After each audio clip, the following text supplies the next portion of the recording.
ఈడ ఆలు లేదు, చూలు లేదు, కొడుకు పేరు సోమలింగం అని.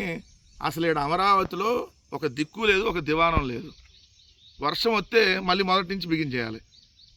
ఏది వర్షాన్ని రోజు నీళ్ళు ఎత్తుతోడిపోయటం, పిచ్చి మొక్కలు పెరగడానికి ఇప్పుడు 2 ఏళ్ళు అయిపోయింది, అయినా ఇంక పిచ్చి మొక్కలు అలానే ఉన్నాయి. కానీ ఇక్కడ మాత్రం అమరావతి ఓఆర్ఆర్ ప్రాజెక్టులో అడ్డగోలు కోతలు. ఓరి మీ దుంపలు అసలు ఈ ప్రాజెక్ట్ ఏంది? అమరావతికి మామూలుగానే రోడ్డుకి భూమి ఇవ్వట్లేదని చెప్తున్నారు. మీరే మొన్నే కదా రాసింది పేపర్లో, ఇదే ఈనాడే కదా రాసింది. అమరావతిలో ఒక్క రోడ్డుకు కూడా కొర్రీలు లేకుండా లేవు, ఒక్క రోడ్డుకు కూడా పూర్తిగా భూమి ఇవ్వలేదు. ప్రతి రోడ్డుకి భూమిలో రైతులు ఇవ్వనని చెప్పి అక్కడక్కడ పెండింగ్లు ఉన్నాయని చెప్పి నువ్వే రాసావు కదా. మరి ఈరోజు నిజంగా పెద్ద ఔటర్ రింగ్ రోడ్డు అన్నప్పుడు దీంట్లో అంట 36,500 కోట్లు తగ్గించేలా నిర్ణయం తీసుకున్నారంట. తెనాలి కాజా మధ్య 17.5 కిలోమీటర్ల లింకు రోడ్డు తొలగింపు, ఓఆర్ఆర్ బయట వైపు సర్వీస్ రోడ్లు లేకుండా నిర్ణయం, లోపల వైపు మాత్రమే సర్వీస్ రోడ్ల నిర్మాణం. రాష్ట్ర ప్రభుత్వం మేలుకొనకపోతే తీవ్ర అన్యాయం జరిగిపోయిద్ది అని చెప్పి ఈనాడు వార్త రాసుకొని వచ్చి, రాజధాని ప్రాంతానికి కీలకమైన అమరావతి ఔటర్ రింగ్ రోడ్డు ప్రాజెక్టుకు త్వరలో కేంద్రం ఆమోదం తెలిపి భూసేకరణ టెండర్ల ప్రక్రియ మొదలవుతుందని ఎదురు చూస్తున్న తరుణంలో మొన్న అయిపోయిందని రాశారు కదా. ఆల్రెడీ ఔటర్ రింగ్ రోడ్డు కట్టేసామని రాశారు. ఇంకా కేంద్రం ఇంకా నిర్ణయం తీసుకోలేదా ఆ ప్రాజెక్టుకి సంబంధించి? కేంద్రం అంట త్వరలో ఆమోదం తెలిపిద్దంట, భూసేకరణ టెండర్ల ప్రక్రియ మొదలవుతుందని ఎదురు చూస్తున్న తరుణంలో షాకింగ్ నిర్ణయాలు వెలుగులోకి వచ్చాయి. ఓఆర్ఆర్లో తెనాలి నుంచి రాజధాని ప్రాంతానికి అనుసంధానం చేసేలా కాజా వరకు తలపెట్టిన స్పర్ రోడ్డు అంటే లింకు రోడ్డు ప్రతిపాదనను పక్కన పెట్టేశారు.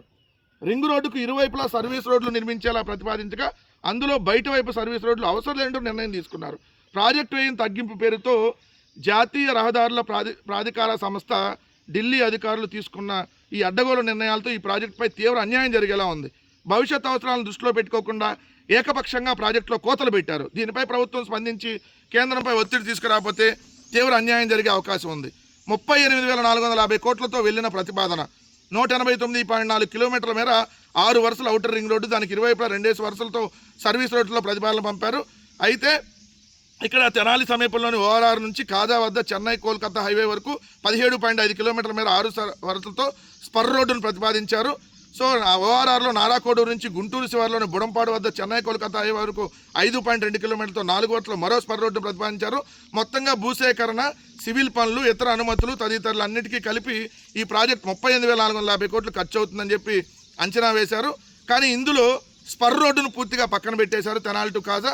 అలానే ఓఆర్ఆర్కి కేవలం లోపల వైపు మాత్రమే సర్వీస్ రోడ్లు చాలంటూ బయట వైపు అనే ప్రతిపాదనను తొలగించారు. వీటి వల్ల 32,000 కోట్లకి అది పరిమితం అవుతుంది ప్రాజెక్టు.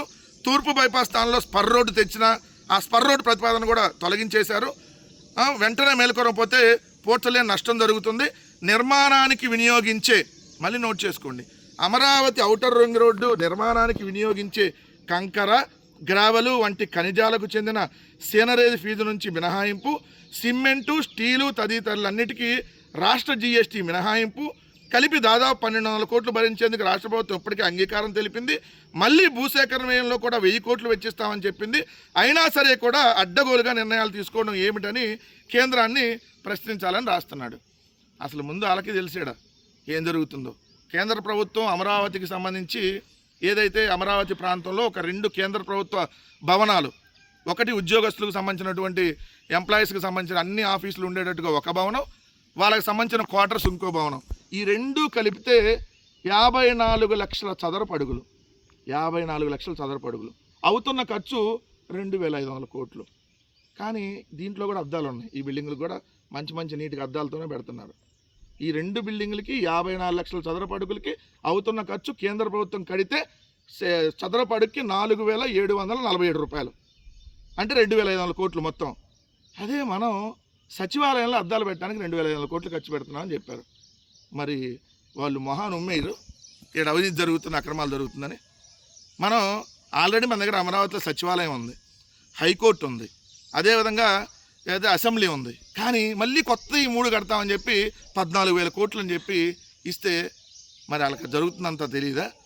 సో ఇది ఏం జరిగేది కాదు, ఇది అయ్యేది కాదు.